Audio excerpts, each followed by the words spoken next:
Well, guys, we got some good news about Joe Rogan, about the freedom of, or the Joe Rogan's willingness to speak up, because lately, and I made a video about this, like, I don't know, 6 months ago, 4 months ago, something like that, where I basically was a little bit critical of Joe Rogan for not really, I thought he was intentionally staying out of the political stuff, right?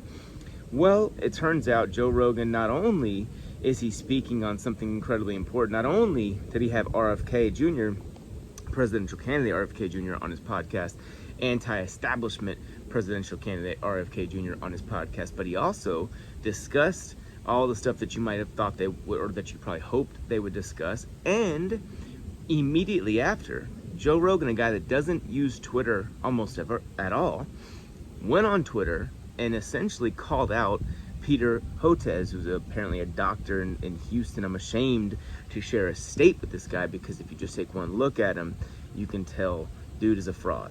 And that's just my opinion, but I don't think I'm wrong.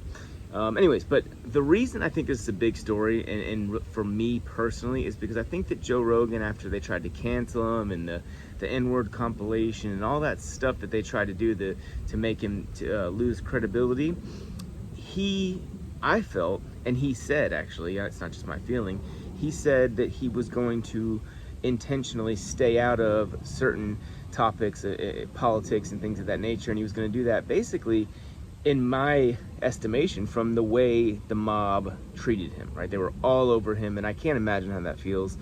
But I do know this: Joe Rogan is so important, his voice is so important, that him saying that he's going to basically stay away from certain subjects, in my opinion, was extraordinarily devastating to America as a country. And I know that you might think that's hyperbolic. I personally don't think it's hyperbolic. I think it's very, very real, because Joe Rogan, if you just think about like the average person in America, you know, the guy gets 11 million views per podcast, per show, and they're 3-hour unscripted shows. Like, so Joe Rogan, right? So he's built this reputation that, like I said, the average person in America, they know, and they feel like they know and trust him.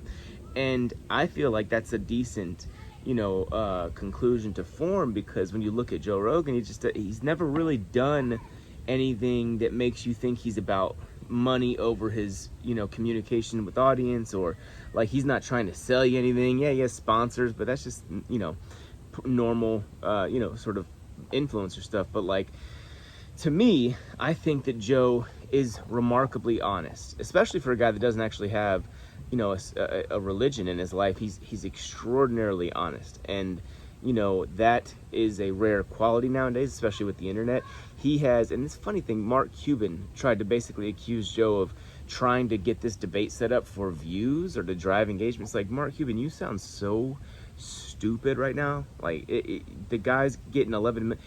Joe, I think this is true. He genuinely has said, and I believe he means it, that he wants less people to watch because he doesn't like all the heat. Like, he's a guy that is the perfect example of, people say when you're passionate about something, it's not work, right?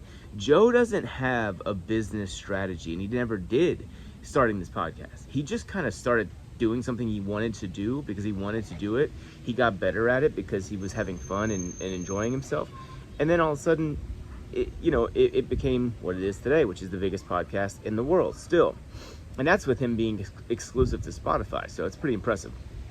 Anyways, I think this is good that Joe spoke out, because I hope it's a sign of things to come. I think Joe, and I've made this comparison before, I didn't make it up, I got it from Patrick Bet-David, where Joe is essentially, how there's the hero in the movie that the hero doesn't want, he wants to be retired, or he wants to not be bothered with the mission or whatever it is, but it just kind of comes to be that he has to, right? Like, that you're just the guy. I'm sorry that you don't want to do this, but you're the one that can, you're the one that, needs to, essentially. And I think Joe might have, and this could totally be wrong. This could be just a one-off thing where he just, just had RFK on and he kind of spoke his mind about Peter Hotez in a debate. It might be something like that, but it might also be Joe Rogan saying enough is enough.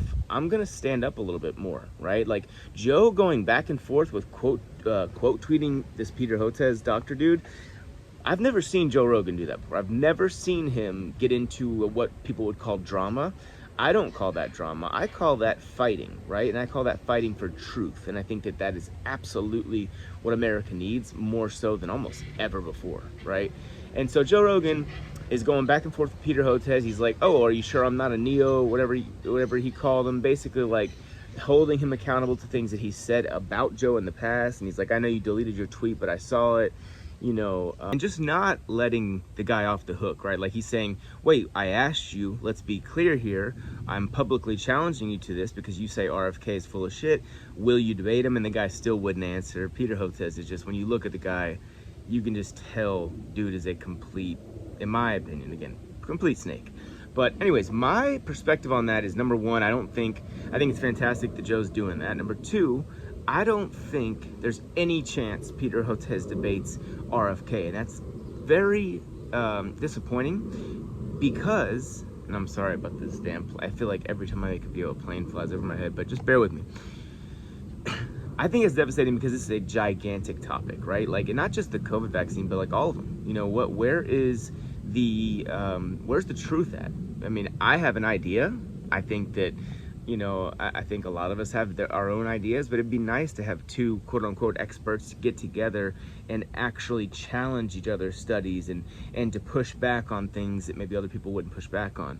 So I'm gonna propose something else. I don't think Peter will do it. If Peter does it, that'd be amazing and I'd love him. I'm gonna propose two other options. Option one would be Peter to be joined by this YouTuber named Destiny. Yes, he's a blue-haired guy, but the dude can debate. So if you combine, I know Peter's afraid because he said he doesn't think he can debate as well as RFK, whatever.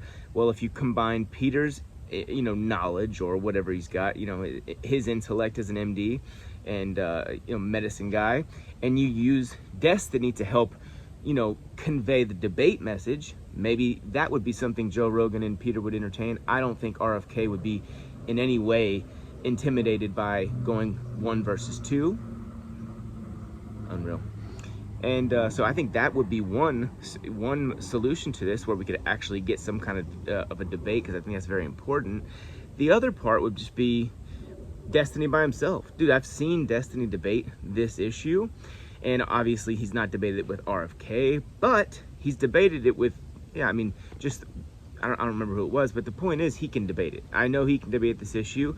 It's going to be, in some people's eyes, disappointing to start with, but I think once you saw the debate actually unfold, a lot of people would be like, damn, that was a good debate. Because even though I would most likely agree with RFK on basically everything in this regard, I will tell you, Destiny will make compelling arguments. He is a, dude, is this like the fucking plane days? Wow.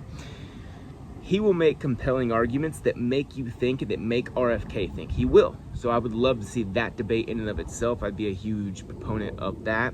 But I definitely want to see a debate on this topic with RFK and somebody. I genuinely don't even care who it is. I'd love for it to be Peter, because I just want to see that guy get demolished. But I also would be cool with like literally anybody that you think is competent on Joe's podcast, where there's no time limit.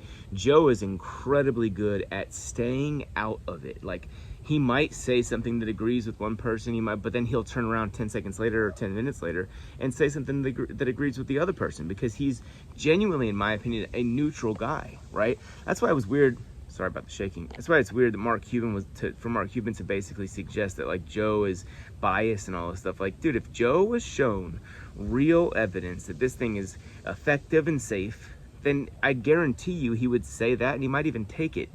But so that's just my opinion on it. The Mark Cuban thing, guys. So for those that don't know, Mark Cuban chimed in on this whole conversation and basically called Joe a bully. Stop bullying Peter Hotez, whatever. And then Mark Cuban, as the brilliant marketer, businessman that he is, drops the link for his new pharmaceutical selling company. I'm not even gonna say the name of it, just because it's annoying that he got that kind of publicity for that website.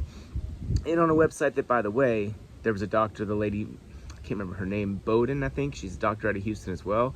She found out by looking on the site that he doesn't even sell ivermectin. So go figure why Mark Cuban doesn't sell ivermectin. Mark Cuban, guys, to me, used to be, when I was growing up here in Dallas, a cool ass dude. I loved everything he said. It was like always a refreshing take, right? Not somebody that just went with the status quo, somebody that, you know, just spoke his piece and didn't give a damn. But lately, Mark Cuban to me seems very compromised. At least in the stuff that he's talking about, he seems very compromised. There was an edit in the Bill Maher podcast that Mark Cuban did a few months ago. I think it was about 6 months ago, around Christmas time, I believe. And it was right when Bill Maher asked him something about Kyrie Irving before he had traded for Kyrie Irving. So, you know, Kyrie obviously said some things about Mark's group. And yes, Mark is in that group, so you know, of ethnicity. And so they edited that out. I would imagine Mark asked Bill to edit something out that he said. And so it just seems as though Mark Cuban has a something holding him, something preventing him from actually saying what he wants to say, or maybe even worse, something that's forcing him to say complete lies and bullshit that he doesn't even believe. So I don't know. Maybe he's just not as smart as I thought. Maybe he's just getting older, and he got a lot of guys that got scared of COVID, and they sort of like then, because they're scared of it, wanted everybody to get vaccinated. Mark Cuban was mandating vaccination cards for his games and stuff like that. So he's disappointing to me. And I thought the whole reason he did that, made that tweet, was solely to promote his cost plus whatever. You know, I'll just go ahead and say it. costplusdrugs.com is his site. And look, I actually think that his site is a good business. I think it's important because a lot of people pay way too much for their pharmaceuticals that they need, and Mark is doing it for much cheaper. In many cases it's like way cheaper, like 1/10 of the price or whatever.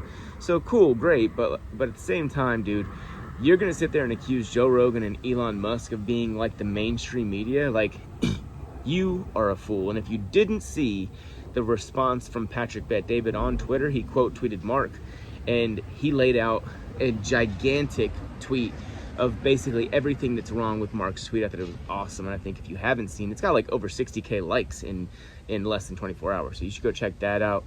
And but yeah, I just think Mark's a coward, and I think that the reason is that he's not selling ivermectin is because he's not allowed to, because his group won't let him. That's my point.